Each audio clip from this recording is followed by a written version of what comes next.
আমার বুকের দুধ খাওয়া শিশু আছে, আমার দুটি জিজ্ঞাসা, বুকের দুধ খাওয়ালে মহিলাদের রোজা ভেঙে যাবে কিনা, বা স্তন্য দান করলে নতুন করে অজু করে নামাজ পড়তে হবে কিনা। প্রিয় ভাইরা, গুরুত্বপূর্ণ প্রশ্ন এটি।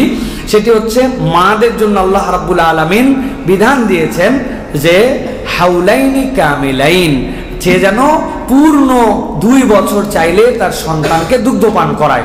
এখন এই দুগ্ধ পান করানোর বিধান দিয়েছেন আল্লাহ। ওই হাউলাইনি কামিলাইন, আল্লাহ যে 2 বছর দিলেন, ওর মধ্যে তো রমাদান আছে।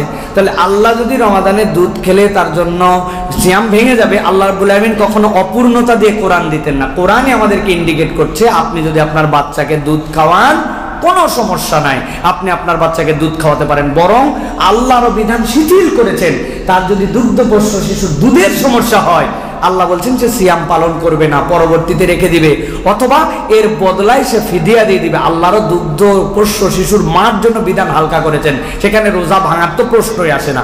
2 নম্বর জিজ্ঞাসা যে সন্তানকে দুধ খাওয়ালে আপনার অজু ভেঙে যাবে কিনা। জি না, সন্তানকে যদি আপনি দুধ খাওয়ান আপনার অজু ভাঙবে না। এমনকি আপনি অজু করেছেন, সন্তান প্রস্রাব করেছে, সন্তানকে আপনি শৌচ কাজ করাই দিয়েছেন, আপনার হাতের মধ্যে প্রস্রাব লেগে গেছে অথবা বাথরুম লেগে গেছে, তবু আপনার ভাঙবে না, আপনার অজু ভাঙবে না। সুতরাং এক্ষেত্রে অজু ভাঙবে না, সিয়ামও ভাঙবে না, আপনি আপনার সন্তানকে দুধ খাওয়াতে পারবেন ইনশাআল্লাহ।